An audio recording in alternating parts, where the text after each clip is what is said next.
And now, the Hall of Fantasy. Welcome to the Hall of Fantasy. Welcome to the series of radio dramas dedicated to the supernatural, the unusual, and the unknown. Come with me, my friends. We shall descend to the world of the unknown and forbidden, down to the depths where the veil of time is lifted, and the supernatural reigns as king. Come with me and listen to the tale of The Return from Death. You mean that you can bring him back to life? I know I can. There, everything's ready. Will you step back, David? Of course. How to turn on the machine. You'll see for yourself what I mean. Now to induce the charge.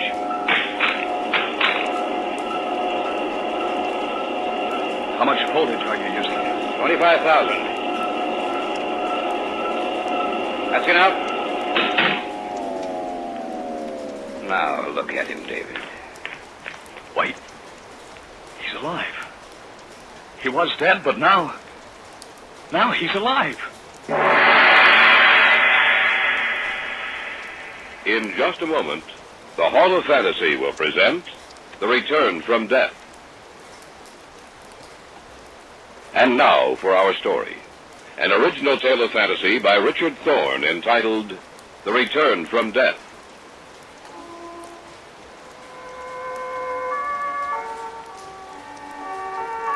Dr. Jason Sinclair was a brilliant man.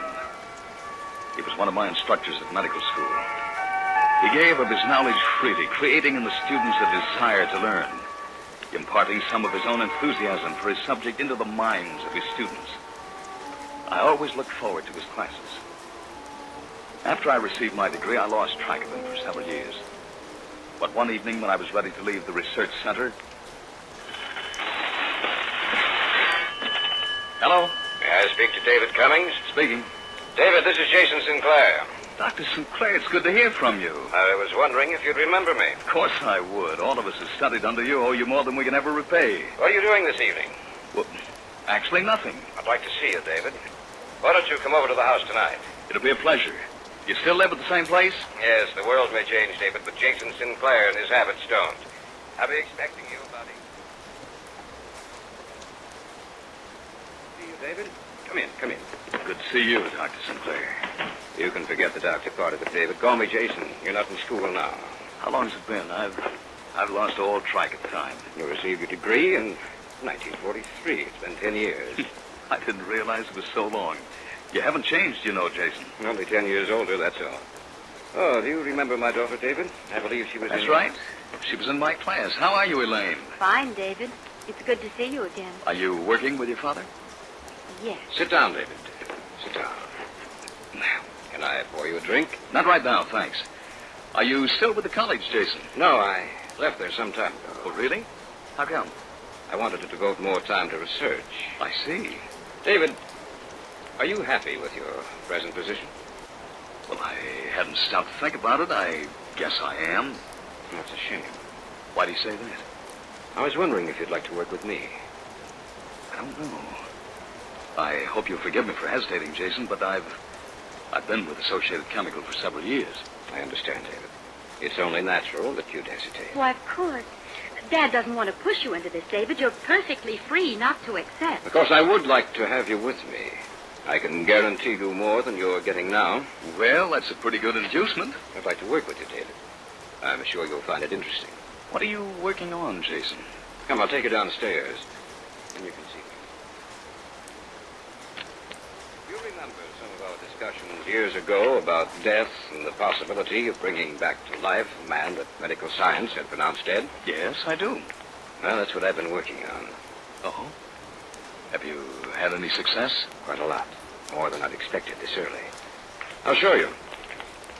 The rabbit you see on the table is dead. I'd like to have you examine it, if you will. Yes, he's dead, I'd say, for at least 2 hours. Very close, David. A few minutes longer, that's all. What do you intend doing? Let's see. I've already given him the preliminary injection, David, to save time. You know, of course, that all life has a connection with electricity. We think we send out small charges of electricity along the nerve network, which in turn activates our muscles. You mean that you can bring him back to life? I know I can. There, everything's ready. Will you step back, David? Of course. Now to turn on the machine. You'll see for yourself what I mean. Now to induce the charge. How much voltage are you using? 25,000.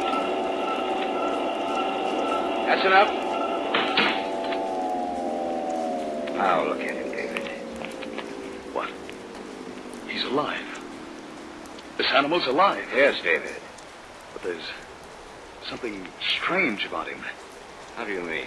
I don't know. I can't explain it. You're imagining it, David. You saw him dead, now you'll see him alive. The sight is foreign to your mind. Perhaps. I've learned the secret, David. Now we can restore to the living those who have passed into the realm of death.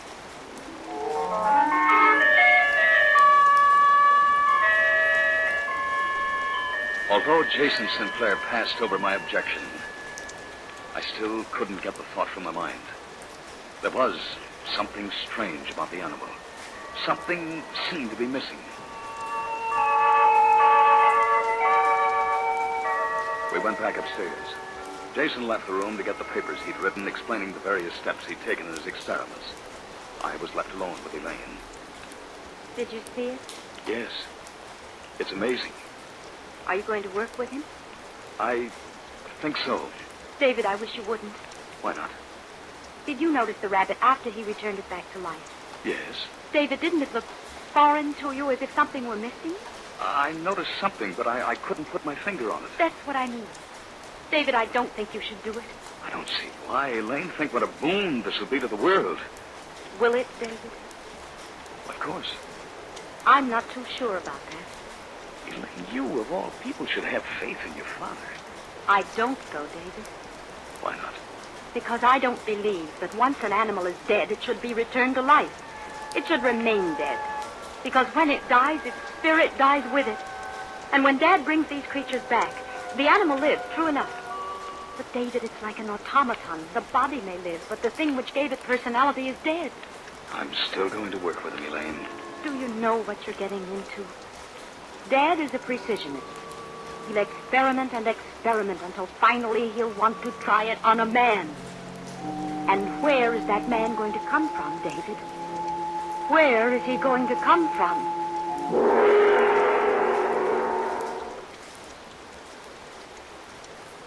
Back now to our story. An original tale of fantasy by Richard Thorne entitled The Return from Death. I was in the house of Jason Sinclair. A few minutes before, I'd been witness to a scene which had amazed me. As I saw it, I made up my mind to work with Jason. We went back upstairs, and when Jason left the room, his daughter tried to dissuade me from my decision. I'm serious, David. Where is he going to come from? I don't know. Then you're going to go through with it. Yes. I warned you, David. Remember that. Here are the papers, David. Oh, thank you. Look them over. They contain all the notes I've made on the experiment. I will, Jason. Are you going to work with me? Yes. Good. You'll have to give the organization for which you're working now at least 2 weeks' notice. Of course. If you like, you can live here with us. Do you have any relatives, Dave? No. Glad to hear that. I'll see you in 2 weeks.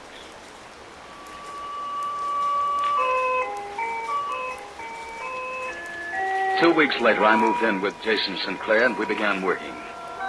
We conducted experiments, making a few changes, altering the content of the preparatory injection, resetting the amount of voltage required, progressing from the lower stages of animal life ever higher. And then one night, he told me what he intended doing next. David, have you heard of Terry Whalen? Whalen? Oh, yes. He's going to die next week for the murder of that old man. That's right. We're going down to the prison tomorrow to see him. Why, Dad? Whalen has no relatives, no one to bury him after his death except for the state. What do you mean? I believe we can have access to his body after he's executed. You mean you intent using him as a subject? That's correct. But if we're successful, Jason, won't it be dangerous to return a killer back to life? Not if we watch him. Not if we can destroy his urge to kill. Dad, I don't think you should do it. He's a dangerous man. Nonsense, Elaine. We'll increase the amount of voltage, David. Enough to destroy that part of his brain which motivates his desire to kill. Perhaps he'll completely change. Use someone else, Dad, not Terry Whalen. Where would I get someone else, Elaine?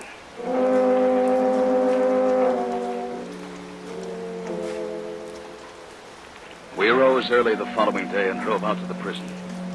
Jason was well known and thought highly of in official circles. We were allowed to talk to the warden, and Jason convinced him that Whalen's body would be used for medical research, but he neglected to tell him how it would be used. Then we were allowed to talk to Whalen. Just a few minutes, Dr. Sinclair. I understand.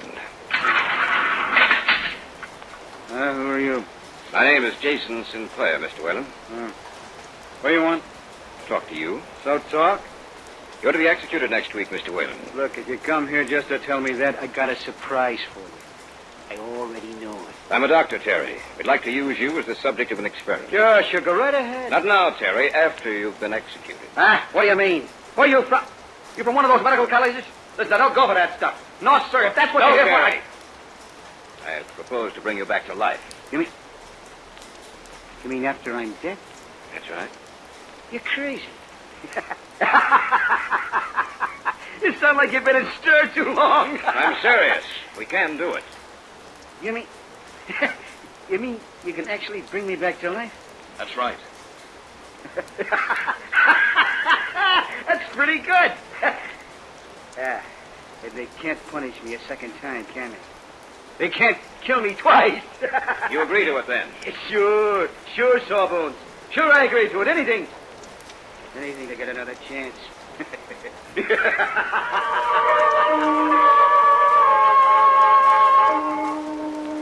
Jason made arrangements for an ambulance to pick up Whalen's body a short time after the execution.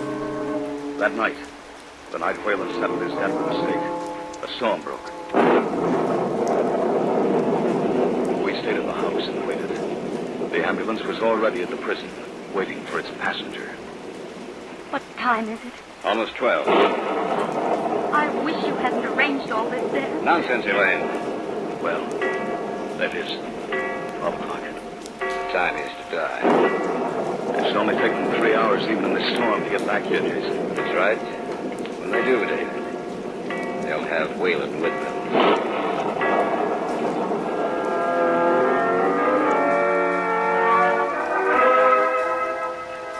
We waited there at the house. The storm was the perfect background for the strange mood which had seized hold of each of us. A short time after 3, the ambulance pulled into the driveway, and we went down and opened the basement door. They brought him in and sat him on a table. Yes, that's right. Thank you. You ready, David? I guess so. I'll prepare the hypodermic, then. We'll give him 20 cc's of this. No more than that? Of course not. There. That does it. Now, help me attach the wires. Dealing with death has always frightened me. It's foolish, my boy. As a scientist, you should never allow yourself to be subjective about things. You must be completely objective. There. I believe that'll do it. Dr. Sinclair. Anything wrong, David? Maybe we ought not go through with this. You can't turn back now. No, I suppose not. Shall we begin? Switch it on. There's a pleasant sound, hasn't it, David?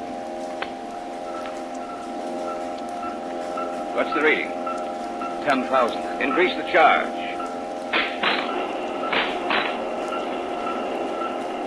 The reading. 15,000. 20,000.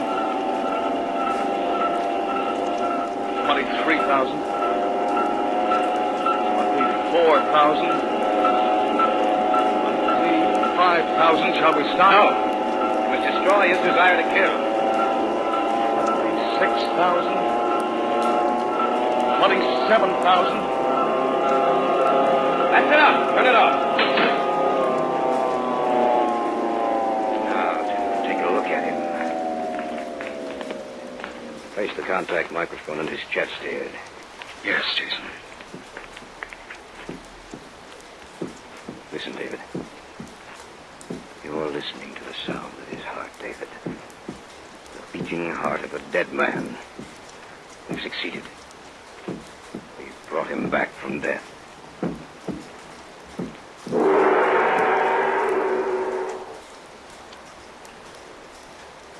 Back now to our story.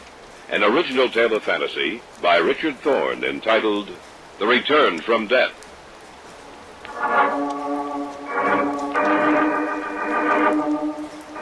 It was a wet and storming night. Jason Sinclair hovered over the body on the table in the center of his basement laboratory. I stood just behind him, watching a dead man return to life. Listen, David. You're listening to the sound of his heart. We've brought him back from death. Remove the contact mic. Jason, look at his eyes. They're open. Yes, I see. Whalen? Can you hear me? Answer me, Whalen. Think what this means, David. He can tell us what it was like to be dead. The first man ever to know the secret. Whalen, answer me. The strap's taken off. All right, let's loosen them. How do you feel, Whalen? Good. Look out, Jason. He's getting off the table. Nothing to be afraid of, David. He didn't limp before, did he? No. Some of the motor sections of the brain must have been damaged. He's coming toward us. Don't move. You might frighten him.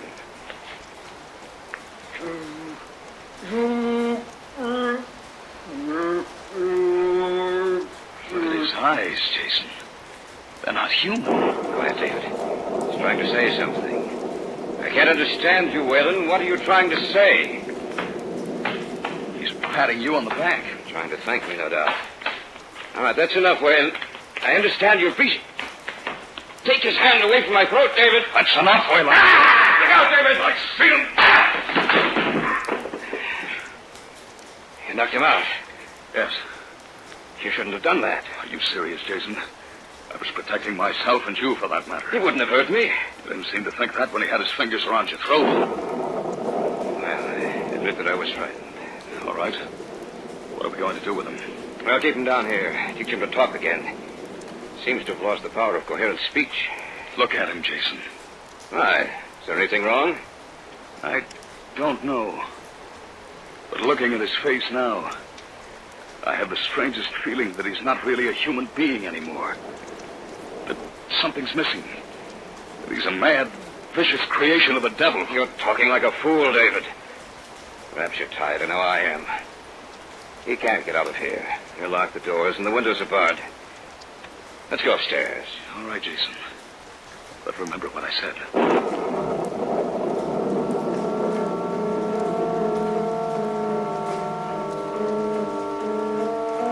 We placed him back on the table, taking the precaution of strapping him down in case he should awaken. Then Jason locked the doors and took the keys with him. We went upstairs. I've been waiting for you. Lane, I thought you were asleep. No, I couldn't sleep. Should have come downstairs and joined us, then, Elaine. You brought him back? Yes. How did he react? Not as well as he might have, Elaine. Anything wrong? No, nothing. He tried to kill your father. He was really trying to thank me, David. He's probably suffering from a sort of amnesia. He doesn't realize his own strength. He's like a baby. You know that's not true, sir. He's an inhuman, vicious killer. Oh, you should never have done this, Dad. Will you both be quiet? I'm tired of listening to you. I don't like to admit it. But I know I've been wrong. I'm sorry, my dear. I lost my temper. I shouldn't have. I know it's because I think you're both partially right. How do you mean, Jason? There is something inhuman about that thing that was a man downstairs. Noticed it tonight. His hands were around my throat. And his eyes, that intangible something that makes an animal a man, is missing. In its place, I see the eyes of a madman with no soul. Oh, what are we going to do? I don't know. Maybe we haven't failed, sir. Maybe because we're tired, we think we have. It may look completely different to us after a few hours of sleep. What was that? Came from downstairs. Whalen!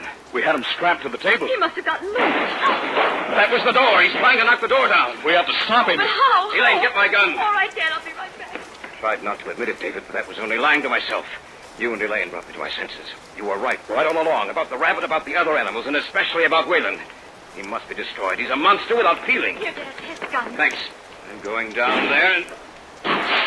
You won't have to go down there. That was the door. Listen, he's coming up the stairs. Turn the lights out, David. Yes, sir. I'm going up the hall to meet him. No, Dad. No, let him come in here. We'll stay right over here on this side of the room. All right, David. Be quiet. He's coming. Don't want to shoot him. Don't want to take him alive. You won't have to shoot him. Oh, yes, Dad. He's just outside the door. David, I'm afraid. Be quiet. There he is.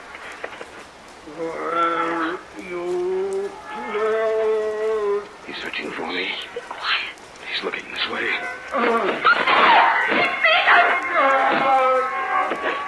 Use the gun, Jason.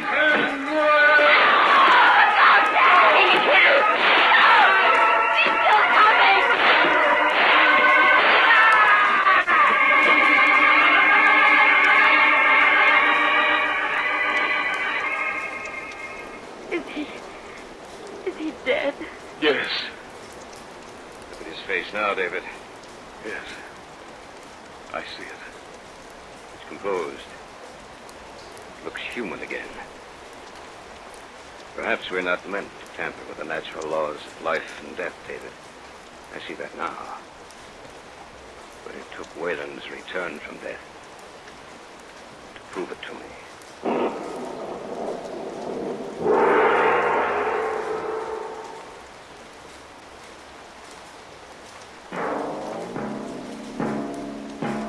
So runs tonight's tale of the unusual, the terrifying, the unknown. Join us again when next we journey down the corridors of the Hall of Fantasy to hear another strange tale of the supernatural. All characters and events portrayed in these programs are fictional, and any similarity to actual events or persons, living or dead, is purely coincidental.